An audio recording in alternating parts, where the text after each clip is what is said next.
தேர்தல் ஏற்பாடுகள் குறித்து தலைமை தேர்தல் அதிகாரி ராஜேஷ் லக்கானி செய்தியாளர்களிடம் பேசி வருகிறார். அதனை நேரலையாக பார்க்கலாம். பூத் ஸ்லிப் பெறதுக்கு ஆனால் எலக்ட்ரானிக் பூத் ஸ்லிப் மட்டும் வச்சு ஓட்டு போட முடியாது. எலக்ட்ரானிக் பூத் ஸ்லிப் பிளஸ் அதோட 11 ஆவணங்கள் எலெக்ஷன் கமிஷன் சொல்லியிருக்காங்க. பிளஸ் எபிக் 12 ஆவணங்கள் அதுல ஏதோ பயன்படுத்திட்டு அவங்க வாக்களிக்கலாம். எலக்ட்ரானிக் பூத் ஸ்லிப் பெறுவதற்கு அவங்களோட ஓட்டர் ஐடி நம்பர் 1950 SMS பண்ணாலே அவங்களுக்கு பாகமேன் வரிசை எண் அவங்க போன்ல பதில் SMS வரும். அதுல போட்டோ வராது. பாகமேன் வரிசை எண் வாக்குச்சாவடி எண் அதுல வரும். அதை வச்சுட்டு அந்த வரிசை எண் வச்சுட்டு அந்த வாக்குச்சாவடிக்கு போகலாம்.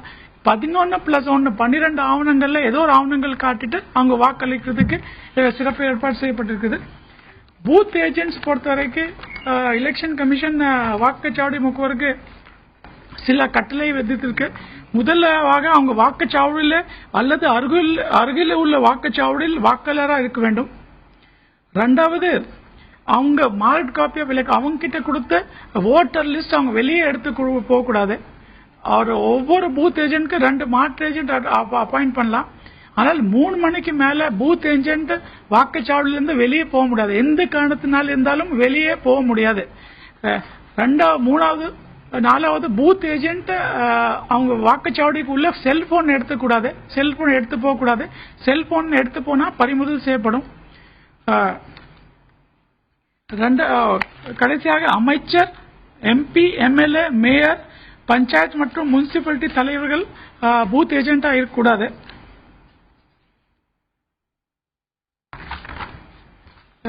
இதெல்லாம் விதிமுறைகள் எலெக்ஷன் கமிஷன் அனுப்பிச்சு வைத்திருக்காங்க.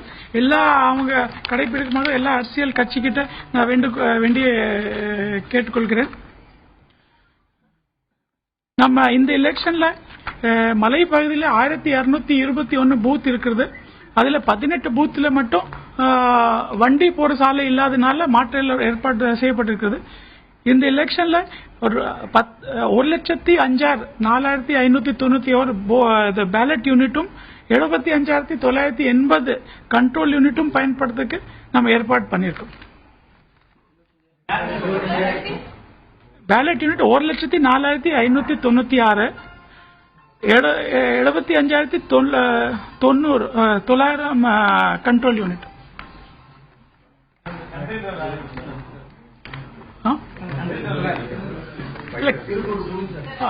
இல்ல இதை முடிச்சுட்டு அடுத்து என்ன கேள்வி சொல்லுங்க. 4 கேள்வி கேட்கலாம்.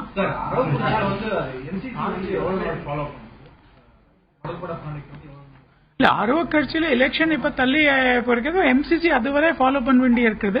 23ஆம் தேதி வாக்குப்பதிவு, 25ஆம் தேதி வாக்கு எண்ணிக்கை. தள்ளி போறதுனால மற்ற தொகுதிகளில் வாக்கு எண்ணிக்கை 13 தேதி நடந்ததுனால அந்த தொகுதியோட வெற்றி தோல்வி அது நிர்ணயிக்க இல்ல இப்ப எலெக்ஷன் கமிஷன் அந்த பகுதியில் இருக்கிறது நிறைய கம்ப்ளைண்ட் இருக்கனால ஒரு தெளிவு ஒரு பெரிய ஆர்டர் போட்டு எலெக்ஷன் கமிஷன் வெப்சைட்ல இருக்கு. தயவு செஞ்சு எல்லா கிட்ட நான் கேட்டுக்கொள்கிறேன். அதை டவுன்லோட் பண்ணி படிங்க. அது ரொம்ப தெளிவா இருக்கு. அது ஒரு 5 அதுக்கு மேல இருக்குது பக்கம் இருக்காது. எல்லா பாயிண்ட் அதுல தெளிவா விளக்கிட்டு இருக்குது. அதை கொஞ்சம் படுத்து அப்புறம் நம்ம அதுல விவாதிக்கலாம். பணம் கொடுத்ததா தெரிஞ்சதுனால அந்த சம்பந்தப்பட்ட கேண்டிடேட் டிஸ்குவாலிஃபை பண்ணலாம். எலெக்ஷன் வெறும் தேர்தலை ஒத்திவைக்கிறதுனால மட்டும் சரியாகுமா? இல்ல இப்பத்துக்கு முதல் கட்டமாக இது நடவடிக்கை எடுக்கப்பட்டிருக்குது. எலெக்ஷன் கமிஷன் அவங்க கிட்ட என்னென்ன தகவல் இருந்தது இது முதல்ல இது நடவடிக்கை எடுத்திருக்காங்க. இல்ல இதை விட்டுட்டு அடுத்த கேள்வி கேட்கலாம். மற்ற கடைசி கேள்வி உளுந்தூர்பேட்டையில பாமக வேட்பாளர் பாலு இந்த மாதிரி பணப்பட்டோட நடந்து ஆதரத்தோட உறுதியா நம்ம அதுல எந்த ஆதாரம் நம்பிக்கை இருக்கிறது இருந்தா அவங்க கலெக்டருக்கு உத்தரவு கொடுத்திருக்கோம். அவங்க உடனுக்குடன் FIR எடுக்கணும். அது பண்ணோம். FIR பதிவு பண்ணி அந்த யார் அவங்க கொடுத்திருக்காங்க அவங்க கைது செய்யறதுக்கு நடவடிக்கை பண்ணோம். இதுவரை ஒரு நேத்து வரை நம்ம 102 பேர் கைது செஞ்சிருக்கோம். யார் பணம் பட்டுவாடா பண்ணும்போது பண்ணியிருக்கோம். அண்ட் அது இல்லாம மட்டும் என்னென்ன பொருள் வாக்காளருக்கு இன்ஃபுளுன்ஸ் பண்ண மாதிரி இருந்தாலும் அதுக்கு நம்ம தொடர்ந்து பறிமுதல் பண்ணிட்டே இருக்கோம். சார் அதே பாமக வேட்பாளர் பாலு தான் ரிட்டர்னிங் ஆபீசர் மேல பணத்தை வீசி இருந்து அது போன்ற செயல்கள் ஈடுபட்டிருக்காரு. ஒரு தேர்தல் அதிகாரியை அவமதிக்கிற செயல் அவர் மேல நடவடிக்கை இருக்கும். அவர் மேலும் எஃப்ஐஆர் போட்டுருக்கு.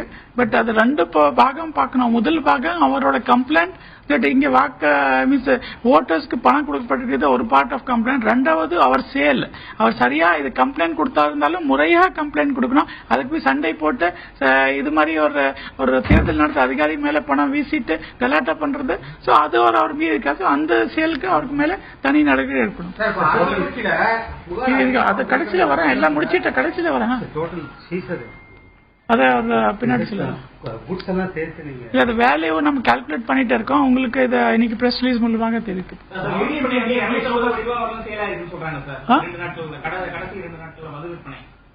மது விற்பனை நம்ம ஒவ்வொரு எங்கெங்க அதிகமா சேல் ஆயிருக்கேன்னு நம்ம ஒரு கணக்கு எடுத்துட்டு இருக்கோம். அது கணக்கு எடுத்து நிறைய சீஸ் வேற பண்ணிருக்கோம், யார் யாருக்கு கொடுத்திருக்காங்க. ரெண்டாவது இந்த தரம் மேல இந்த சப்ளையை ரெடியூஸ் பண்ணிட்டோம். அந்த கடைசி நாள்ல ஒரு வாரத்துல இங்க சப்ளை இருக்கிறது டாஸ்மாக்ல அவங்களுக்கு அவங்க அங்கிருந்த மது விலக்குனா வேற இடத்துல சோர்ஸ்ல வரணும். அந்த சப்ளையும் ரெஸ்ட்ரிக்ட் செய்யப்பட்டது.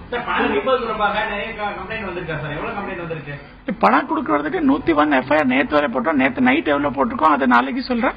101 எஃப்ஐஆர் போட்டு 102 பேர் அரெஸ்ட் பண்ணிருக்காங்க.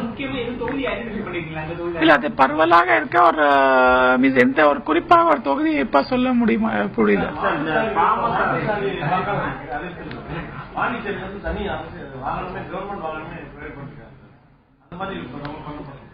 மாற்றுத்திறனாளிகள் அங்க உள்ள போறதுக்கு நம்ம அலோவ் பண்ணிருக்கோம். அவங்க தனி வரிசை கொடுத்திருக்கோம். இந்தியாவில இல்லாத 13,000 வீல் சேர் ஏற்பாடு பண்ணிருக்கோம். வீல் சேருக்கு வாலண்டியர் ஃபர்ஸ்ட் டைமா போட்டிருக்கோம். வாலண்டியருக்கு ஒரு ஆனரரியம் நிர்ணயிச்சுட்டு அவங்க ஏற்பாடு பண்ணிருக்கோம். அது இல்லாம அவங்க சொல்றத வெப்சைட்ல கொஞ்சம் அக்சசிபிள் பண்ணோம். ஊர் ஊரா போயிட்டு யார் யார் மாற்றுத்திறனாளிகள் இருக்கோ அவங்க பேர் நம்ம வாக்காளர் பட்டியல பதிவு பண்ணிருக்கோம். அவங்களுக்கு வீல் சேர் புக்கிங்க்கு ஆன்லைன் வசதி பண்ணி கொடுத்திருக்கோம். அவங்க மாற்றுத்திறனாளி பதிவு பண்றதுக்கு ஆன்லைன்ல அவங்க வாக்காளர் பட்டியல அவங்க பேர் பதிவு பண்ணலாம், அதை வசதி பண்ணி கொடுத்திருக்கோம். அவங்க மாற்றுத்திறனாளிக்கு என்ன இருக்குது தகவல் எல்லாம் நமக்கு நிறைய தெரிய மாட்டேங்குது. எல்லாம் பிரெயில்ல கொடுத்துட்டு பிரெயில்ல டிரான்ஸ்லேட் பண்ணிருக்கோம். எப்படி ஓட் போடணும் அதெல்லாம் பிரெயில்ல பண்ணிட்டு அவங்களுக்கு விநியோகம் செஞ்சிருக்கோம். அது இல்லாம இம்பார்ட்டன்ட் தகவல்கள் எல்லாம் சைன் லாங்குவேஜ் மூலமாக விளம்பரம் பண்ணிருக்கோம். அது விழிப்புணர்ச்சி உருவாக்குறதுக்கு விழிப்புணர்ச்சி பாடலும் வீடியோ ரெடி பண்ணிருக்கோம். நம்ம வாக்குச்சாவடி அலுவலருக்கு பயிற்சி கொடுக்கறதுக்கு மாற்றுத்திறனாளி உங்க வாக்குச்சாவடிக்கு வந்தா எப்படி செயல்படணும் என்னன்னா இருக்க ஒரு 15 நிமிஷம் வீடியோ ரெடி பண்ணி ஒவ்வொரு மாற்றுத்திறனாளி விதை இருக்கிறது மாற்றுத்திறனாளிக்கு எப்படி எப்படி செயல்படணும் அதுக்கு ஒரு பெரிய தெளிவா ஏற்பாடு பண்ணி அந்த வீடியோ நம்ம வெப்சைட்ல இருக்கு. இந்த தரம் மாற்றுத்திறனாளிக்கு இதுவரை இல்லாத நம்ம ஏற்பாடு பண்ணிருக்கோம். அவங்க சில வாக்குச்சாவடியில ரேம்ப் சாயதளம் சரியில்லைன்னு சொல்லும் போது அந்தந்த பகுதியில சொல்லி அதை டெம்பரரியா சாயதளம் போடுறதுக்கு ஏற்பாடு பண்ணிருக்கோம். பழைய எங்கெங்க முடியுதோ அந்த பழைய சாயதளம் சரி பண்றதுக்கு ஏற்பாடு. இந்தியாவில நான் நினைக்கிறேன் இல்லாத அவ்வளோ comprehensive arrangements have been made. இந்த தடவை தான் அவ்வளோ பெரிய அரேஞ்ச்மெண்ட் மாற்றுத்திறனாளி வாக்களிக்கிறதுக்கு நம்ம செஞ்சிருக்கோம் தெரிவித்து இருக்கோம்.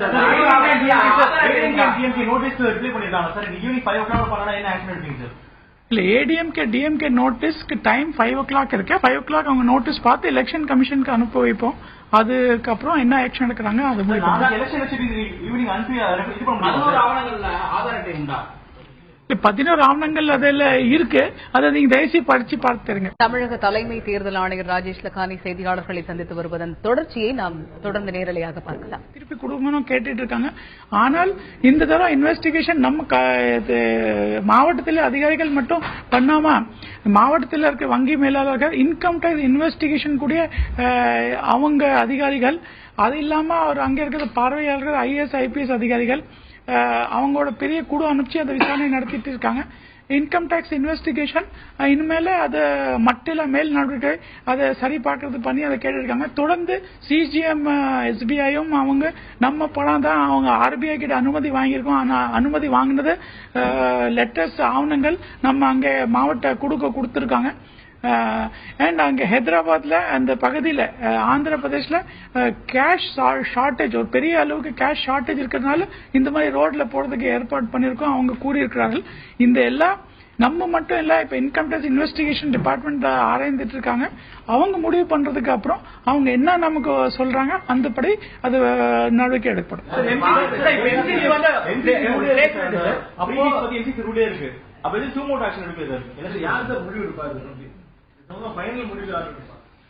இல்ல இல்ல வண்டி ரிலீஸ் பண்றதுக்கு 570 கோடி இருக்கிறதுனால பெரிய தொகை இருக்கிறதுனால நம்ம ஒவ்வொரு ஆஸ்பெக்ட் சரி பார்க்க வேண்டியிருக்கு. அங்கே முதல் கட்டமாக அங்க இருக்கிறது கூட இருக்கிறது ஆந்திரா போலீஸ். ஆக்சுவலா ஆந்திரா போலீஸ் இருக்காங்களா இல்லையா? பிகாஸ் அவங்க யூனிஃபார்ம்ல இல்லாதனால அது டவுட் வரதுனால முதல்ல ஆந்திரா போலீஸ் தான் அதை செக் பண்ணோம். ரெண்டாவது ஆந்திரா போலீஸ் இருந்தாலும் ஆமா ஆந்திரா போலீஸ் தான் சொன்னாங்க. ஆந்திரா போலீஸ் டியூட்டில இருக்காங்க லீவ்ல இருக்காங்க அதை செக் பண்ணோம். அதே போல அங்க டிரைவர் மேற்கொண்டு அங்க யாரோ கேஷியர் கூட யாரா இருந்தாங்க அவங்க டியூட்டில தான் இருந்தாங்க. டியூட்டில இருக்கவங்களுக்கு என்ன ஆவணங்கள் இருந்தது டியூட்டில இருக்கிறதுக்கு ஓரளா நம்ம நம்ப முடியாது. அப்போ அவங்க பணம் கொடுக்கறதுக்கு இங்கிருந்து அது பணம் வந்தது அந்த ஆவணங்கள் சரி இருக்கா இல்லையா அவ்வளவு டீட்டெயிலா விசாரிக்கிறதுனால ஒவ்வொரு பாக்குறதுக்கு டைம் ஆகுது. அதனால அது ஒரு அதுக்கப்புறம் இதெல்லாம் சரி பார்த்ததுக்கு அப்புறம் தான் பணம் பெருசா இருக்கிறதுனால அதை விசாரிச்சுட்டு அப்புறம் தான் பணம் திருப்பி கொடுக்க முடியும்.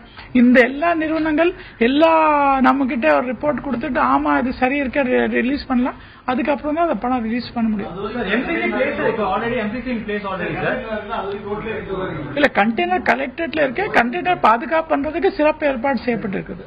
எம்சிஜி பிளேஸ்ல இருக்குது. இப்போ இவ்வளவு பெரிய ஹியூஜ் குவான்டிட்டி மணி கொண்டு வரப்போ எலெக்ஷன் கமிஷன்ல முன்னாடி ஃப்ரீயா பெர்மிஷன் வாங்கிருக்கணும். அது மாதிரி பெர்மிஷன் ஸ்டார்ட் பண்ணாங்க. இல்ல பர்மிஷன் வாங்குறதுக்கு அது ஒண்ணும் இல்ல. பட் இருந்தாலும் அவங்க எவ்வளவு பணம் போயிருந்தானா இன்ஃபார்ம் பண்ணியிருந்தானா இன்னும் இந்த மாதிரி இது ஒரு இந்த மாதிரி டெக்னிக்கல் சிக்கலான சிச்சுவேஷன் உருவாகாம இருக்கலாம். ஆனால் அவங்க இன்ஃபார்ம் பண்ணல. இருந்தாலும் SBI கவர்மெண்ட் பணம் இருக்கிறதுனால நிறைய கம்ப்ளைண்ட்ஸ் சீஸ் பண்றதுனால இந்த மாதிரி டவுட் இருக்கிறதுனால அவங்க ஓடி போனாங்க.